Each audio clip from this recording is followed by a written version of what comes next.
Spokane Valley, here we go. The 2025 West Coast Conference Cross Country Championships, and the Washington State Cougars have some of the biggest names available. Rosemary Longisa will be going off in the women's race. She finished third at the Nutty Comb. Josh, she is one of the big names in the sport. She is a phenomenal talent as a freshman, and in talking with her coach, Wayne Phipps, yesterday, also one of the nicest people to toe the line as they set on their way here at the first race of the morning. So the women are underway. It's going to be 6 kilometers of pure fun. Will, looking forward to seeing how this plays out as they take on the course.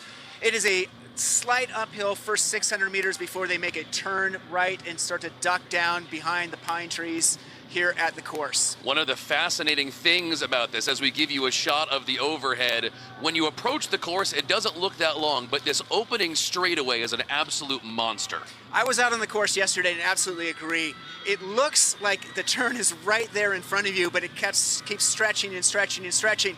So one of the things that happens, especially for young athletes as they enter their first championship race, is they're going to overcook it possibly in this first 600 meters, which is going to put them in the hurt box a little bit later on as we start to get into some of the more technical components of the course. It rained overnight. It just started to rain again at about 9:40. Josh, how will that affect this particular course, knowing that nobody's run on it before? This is the first event. Yeah, I don't think the rain is necessarily going to change for better or for worse for the course itself. It was a little soft already, so all it's going to do is just kind of slow everyone down potentially. But the mindset of some of these athletes who have raced these championship-style courses are, it doesn't matter if it's raining, if it's snowing, if it's thunderstorms, no big deal. We're still racing, we're still grinding. And sometimes they welcome the adverse conditions to make it a little bit more difficult because they know it's a bit of a head game, especially if they can create a little bit of gap between themselves and their competitors. The difficult part about this first turn coming up is how quickly that long opening straightaway begins to bottleneck, and this is a pretty acute angle they have to come around here first. Yeah, I think this is one of those things where it's early in the course, so the only thing that I would be worried about as we start to look at the athletes start to string out a bit is it hasn't given us enough space to separate, as we can see kind of the lead pack of Oregon State Beavers out there, followed closely by the Cougs. It's a gentle decline right around this first turn, and they're going to get a chance to kind of rocket down onto what I think is the absolute best part of the course, which is the backside.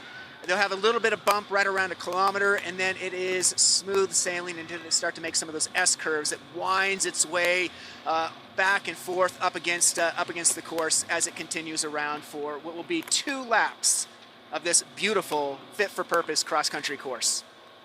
The back of this course is absolutely sensational, snuggled between the landscape and really these beautiful, tall signature trees of the inland Northwest, the ponderosa pine. You're really nestled in there. Yeah, you are. So there's a little bit of a windbreak on the backside of the course.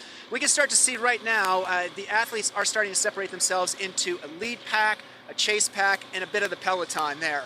Now, I expect that lead pack is going to dwindle down here in the second half of the race. My guess is from the overhead shot, we're looking at both the Oregon State athletes and the Cougars, and then, of course, the Gonzaga Bulldogs are in there. So we should see about 6-7 athletes right there at the lead pack. Once we hit a K, we'll get a sense of how fast they're moving, and if it is right now right around 3:04, 3:05 through a K. So this is sub 5 minute per mile pace, so it's going pretty well so far in terms of pace and aggressive running. And if the Beavers of Oregon State are up there, this is a good sign for them in the team battle, absolutely. Now, I expect both of the two leaders for Oregon State to be in the mix. If we can kind of spot and see whether or not they've got a third in there, that's going to be really telling to how well they're going to perform through the rest of today. Oregon State is led by their big two, 56 and 62. That's Kate Laurent and Sage Brooks. Laurent is a projected high finisher today. She came in 6th here at the WCCs individually last year. She's also not far from home today. She's from Ellensburg. That's about 2 hours away. Kind of a homecoming meet for her. That's true, and she also ran very well at the Dellinger meet. She finished 7th overall. That's early season stuff, though. She was 56 at Gans Creek Classic, which is a big early season meet. In that Gans Creek Classic meet, just to give you some perspective, Kate had a great race. Rosemary won it and set the course record. Additionally, for Oregon State, Sage Brooks placed 4th here at the WCC Championships last year. She started this fall season as the WCC Cross Country Runner of the Week, won the Lewis and Clark Open, where she set a personal best time for the 5K with 99 other runners. That's no joke. It isn't. And again, I think those two individuals for Oregon State are going to be helping bring their entire team along. But it is the 50-second spread that I saw 1 through 5 at Gans Creek, and I expect that to be even tighter for 3 through 5, which is going to be the telling mark for how this is going to play out for the Beavers. However, it's going to take a massive, massive effort for anyone to dethrone Rosie Longisa, who's a freshman at Washington State. She was 3rd at Nuttycombe, won the Cougar Classic, was 1st at Gans Creek Classic, setting the course record before BYU's Jane Hennengren came along and destroyed that as well. But it is really Rosie's race to lose. And I'm excited to see how she decides to play this out, whether this is a mid-race surge where she just gets away, or she's going to be comfortable up until maybe the last kilometer where she just turns on the gas and saves herself maybe a little bit for regionals. Longisa has been the WCC Cross Country Runner of the Week 3 of the 8 weeks this fall. She's been on an absolute rocket ship. Josh, what is the most impressive thing about her? Is it her motor, her approach? What is it? No, it's her attitude with this whole thing. There's a lot of great athletes that have the motor, that have the tools, that have absolutely everything that you need to be a great runner. But we're talking with her team and her coach. It is her attitude and her approach going into practice every single day, and her approach coming out of practice every single day. She's very positive. She's always looking to learn. She's always looking to adapt. So Rosie Longisa, as a freshman, is running as a true veteran right now. Okay. Now, if we look at our first couple of splits, just as early days in that first kilometer, Gonzaga, 30 points. So they've got a lot of athletes up there, followed by Oregon State at 79, and San Francisco with 83, Washington State with 97. That's early days. That's only 1K into that. Our next split is going to be at 2.5K, and we're going to get a better sense of what's going on a little bit deeper into the race. But right now, as we can see, it's 7 athletes up front running across, not single file. And what's telling me is that everyone's pretty comfortable as they're sort of spread across going into those turns. Doesn't look like there's a lot of strain on any of their faces right now. Gonzaga knows what they have to do. They know that they have to beat every single Oregon State runner and pick apart that Washington State dynamic duo of Cheptu and Longisa. So there's no doubt that they know what is on offer for them is an opportunity for them to win yet again in Spokane while hosting WCCs. So the Zags are out in the lead right now, and they are hot. A Gonzaga runner has won the WCC Cross Country Runner of the Week award 3 of the last 4 weeks, Josh. That's true, and I think that one of the things that we're looking at is where are some of those performances in big meets. That, to me, is more telling than the WCC Runner of the Week. How are the Gonzaga runners performing when they go to those large invites? And we look across that, we see like Logan Hofste was 17th at the Sean Earl Loyola Lakefront Invite early season. But what gives me a lot of hope for her is she was 33rd at Nuttycombe and was 30 seconds faster than in 2024. So that is absolutely something that Gonzaga is going to lean on if they're here to capture the overall team championship. So Friedenlund came across first. Elsewhere in that pack is Logan Hofste for the Bulldogs. She's from right here in Spokane Valley.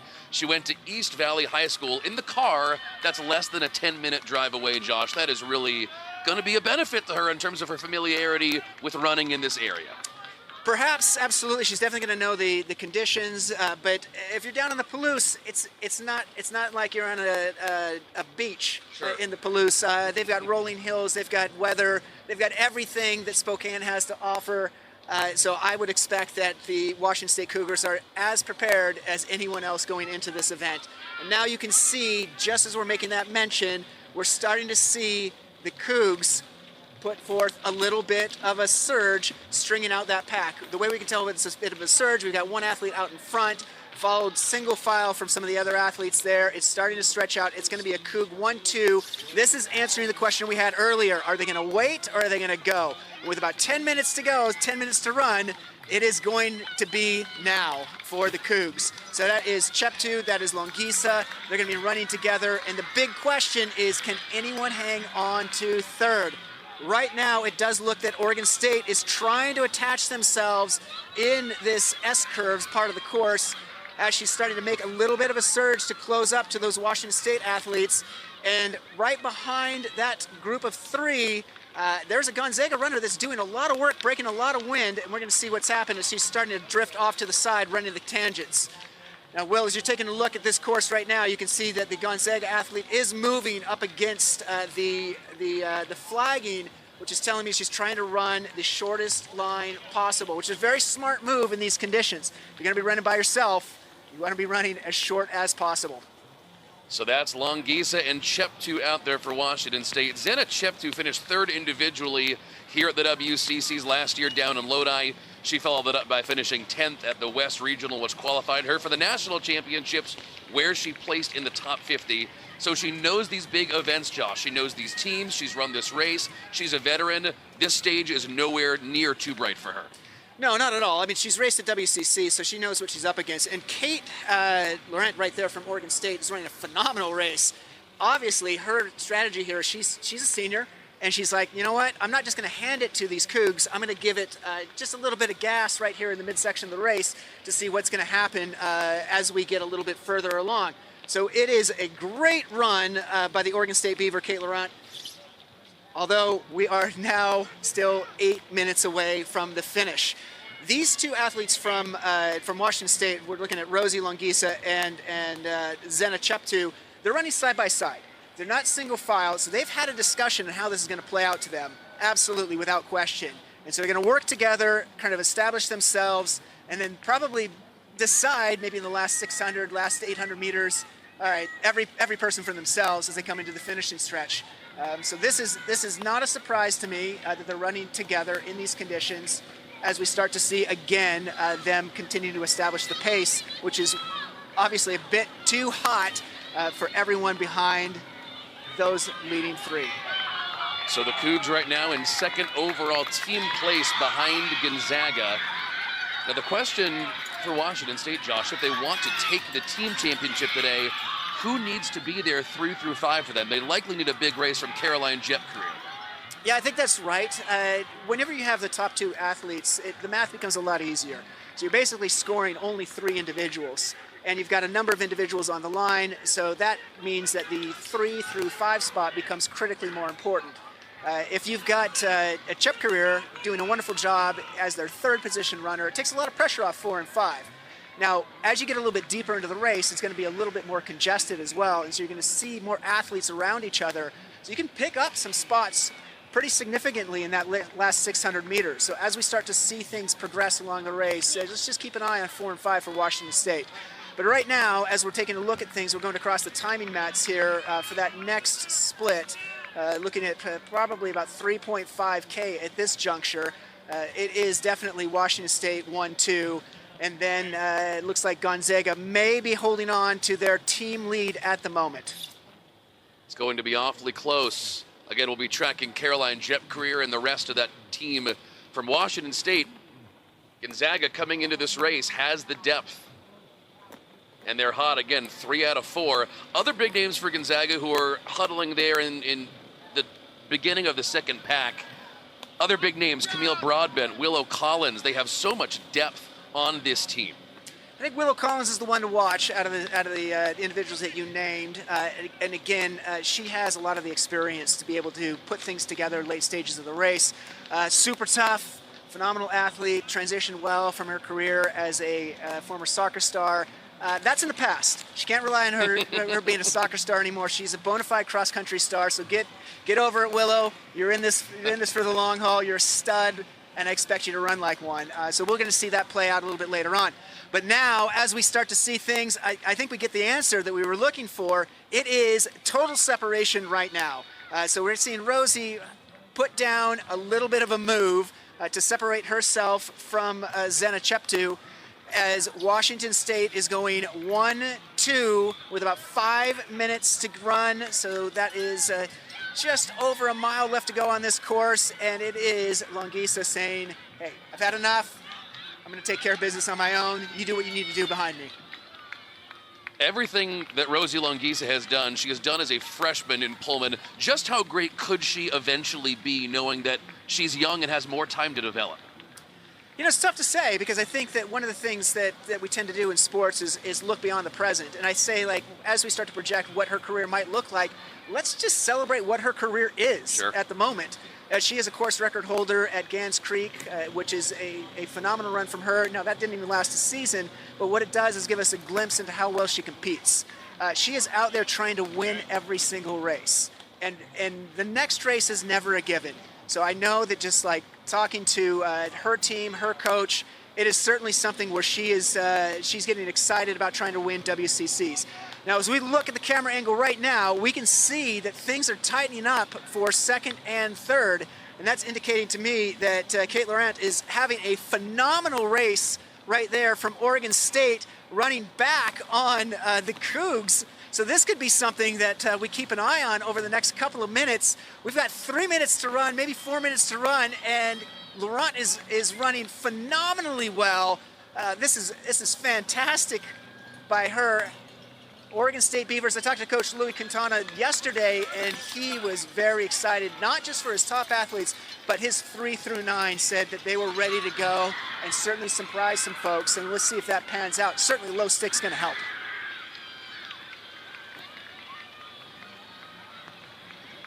Great crowd. Love seeing all these fans who have traveled here standing out in the rain with their flags and their banners.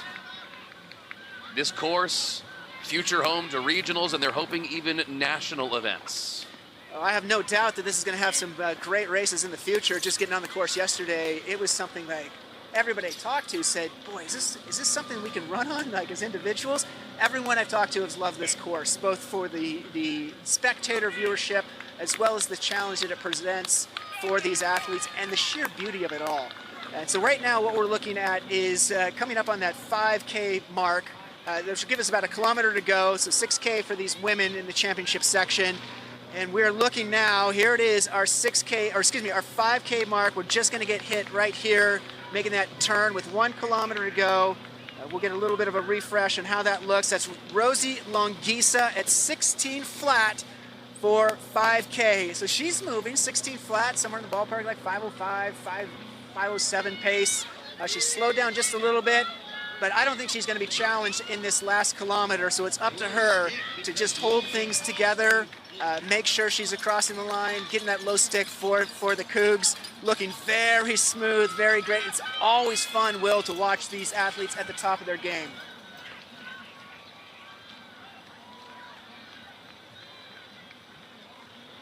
Rosie Longisa's ascension has done so much for the Washington State program over the course of this season.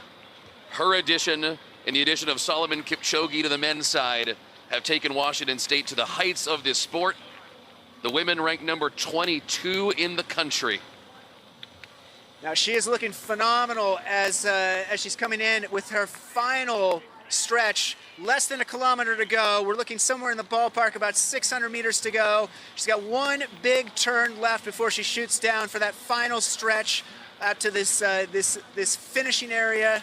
It's going to be a phenomenal finish. And looking behind her, Kate Laurent has actually moved up into second place, doing a wonderful job. So we look at those 5K splits. Great job there. Oh, and it does look that it is Hofste instead of Laurent, and my apologies, as Hofste has moved into second, running in those Gonzaga red right there. And around the corner comes Longisa. Now, the interesting thing, much like the long intro to this race, Josh, is this is a lot longer than it looks coming down the home stretch as well. You can't get winded. You have to save some of your energy if you're these athletes behind Rosie for one final long burst. It is, though. I think that Rosie's got this in the bag here. And again, my apologies. Behind her, that is Logan Hofste, running extraordinarily well and has moved up into second place, giving her full credit for a phenomenal race, defending her home turf here at Spokane. Looking very, very good doing it. Certainly not a surprise to see her up there, but that is one of those things where she has managed to split the difference between the Washington State athletes, doing a wonderful job. Rosie Longisa will put this one away for Washington State, first across the line, and set the first course record here at the course. This will be likely under 19 minutes as she comes down the stretch. Logan Hofsty from Spokane Valley looks ready to lock up second place in her hometown cross-country championship race. There she is, doing a great job. There is Rosie Longisa running very, very well.